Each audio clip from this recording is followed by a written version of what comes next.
शहबाज शरीफ साहब को आज आशियाना केस में बरी कर दिया गया। तकरीबन 90 रोज़ की हिरासत के बाद ये रिहाई उनकी अमल में आई। सवाल यहाँ ये उठता है कि नैब ने जब गिरफ़्तार किया था, जो दावे किए थे उसका नतीजा क्या निकला? अगर कोई सबूत था ही नहीं तो गिरफ़्तारी क्यों की, और जो 90 रोज़ हिरासत में रखा गया तो उसका जवाब कौन देगा?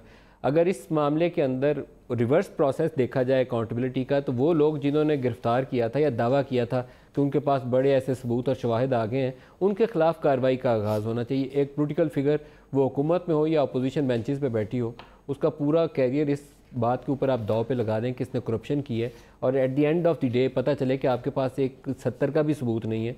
हमने पहले भी JIT के मामले में पनामा के ऊपर यही देखा था कि जो JIT ने चीज़ें निकाल ली थी सिर्फ उन्हीं तक ही महदूद रहा है। नैब उन्हीं को लेकर अदालत में चला गया, उसी पे सजा दिलवा दी, हाई कोर्ट में जाके केस का बेड़ा गर्क हो जाए उनका। शहबाज शरीफ के केस में हमें उससे भी ज़्यादा बुरी सूरत हाल नज़र आती है। साफ़ पानी, एक साहब जो यहाँ कौमी असम्बली का इलेक्शन लड़ रहे थे चौधरी निसार के मुकाबले में, उनको पकड़ लिया गया एन इलेक्शन के वक्त, उनको भी छोड़ दिया गया। और केस का फ़ैसला अगर पढ़ के देखें तो पता ये चलता है कि वो मेला फाइडी था, इसके ऊपर इसके अलावा कुछ और बोला ही नहीं जा सकता जो कुछ कहा गया था।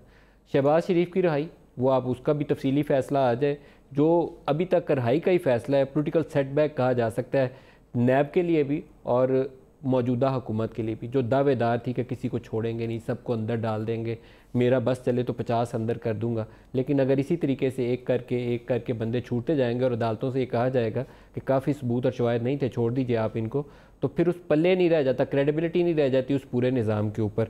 खुद प्राइम मिनिस्टर के इस मसले के ऊपर बयान क्या थे, पहले मैं आपको वो सुनवाता हूँ, दिखाइएगा जी। आप सब कान खोल के सुन लें, आपने सड़कों पे आना है, हम आपको कंटेनर देने के लिए तैयार हैं। बेशक आके वहां डी चौक पे कंटेनर लगा लें, हम बल्कि आपको खाना भी पहुंचा देंगे। आपने असेंबलियों में करना है, जो भी खुल के करें। कान खोल के सुन लें कि NRO नहीं मिलना मैंने लगा। मैं अपनी कौम से वादा करके आऊं कि मैंने एक एक को पकड़ना है, एक को नहीं मैंने छोड़ना। कहते हैं ये इमरान खान ने केसेस कराए हैं। अगर इमरान खान के नीचे आज नैब होती तो कम से कम 50 लोग जेलों में होते आज। ये कान खोल के सुन लो कि एक को तुम्हारे को नहीं मैं छोड़ूंगा, किसी करप्ट आदमी को मैं नहीं छोड़ने लगा। ये तो प्राइम मिनिस्टर थे कि मैं नहीं छोड़ूंगा, लेकिन आज छूट गए अदालत से शहबाज शरीफ। DG नैब, इनका हमने एक इंटरव्यू किया था, शहबाज शरीफ के ऊपर सवाल जवाब इनसे भी हुआ था, वो भी सुनिए, दिखाइएगा जी। अल्हम्दुलिल्लाह नैब इस केस के अंदर इस हद तक उस पर हमारा काम हो चुका है, इस हद तक हम आगे जा चुके हैं कि ये केस आहत चीमा से स्टार्ट हुआ था। फवाद हसन फवाद उसके बाद इसमें गिरफ़्तार हुए आहत चीमा के बाद, और उसके बाद अब ये एक्स चीफ मिनिस्टर साहब जो हैं इनको हमने गिरफ़्तार किया।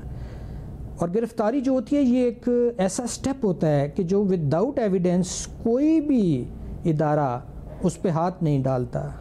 बेशक आप उसकी कान पट्टी के ऊपर पिस्तौल रख दें, वो कहेगा मैं नहीं करता, क्योंकि कल मैं कोर्ट में जाके क्या साबित करूंगा। नैब लाहौर पूछ रही है शहबाज शरीफ साहब से कि 56 कंपनियां क्यों बनाई, तो उन्होंने क्या जवाब दिया? उन्होंने कहा जी इसलिए बनाई है, तंग पड़ गया हूँ मैं इन इदारों से, कंपनियां बहुत अच्छा काम करती हैं। हमने अगला सवाल किया, अच्छा ये बताएं आशियाना का केस कंपनी से निकाल के आहत चीमा को LDA में क्यों दिया? अब इस पर वो चुप कर गए। फिर हमने उनको बताया, हमने कहा आपके पास तो जवाब नहीं है, हमारे पास है, कि वहाँ पे आहत चीमा बैठा था, वन मैन शो था, आपने ये प्रोजेक्ट करवाना था, आपने ये सारे का सारा अल्टीमेटली पैरागॉन वालों के हवाले करना था, क्योंकि पैरागॉन की ज़मीन और इस आशियाने की प्रपोज ज़मीन आपस में जुड़ी हुई है। तो हमने शहबाज साहब से पूछा कि आपके ये जो एसेट्स हैं ज़रा उन्हें डिक्लेयर करें। उन्होंने कहा जी मेरे नाम पे कोई एसेट्स नहीं है, मैंने 1997 में गालबन उन्होंने कोई डेट बताई कि मेरा बेटा देखता है। तो हमने कहा जी बेटे को बुला लेते हैं। तो जब बेटे को बुलाया तो वो उन्होंने कोई स्केची सी, कोई ऐसी छोटी सी कोई इनकम्प्लीट इन्फॉर्मेशन दी, तो उनको फिर बुलाया तो मुल्क से बाहर चले गए। शहबाज शरीफ साहब वाला केस कब तक अपने मंतकी इंजाम तक पहुँच जाएगा, कोई फ्रेमवर्क है आपके? जी हम इंशाल्लाह इस महीने के एंड तक ये चेयरमैन साहब के पास भेज देंगे। वहाँ एग्जेक्टिव बोर्ड होता है, पूरा बोर्ड उस पर करता है।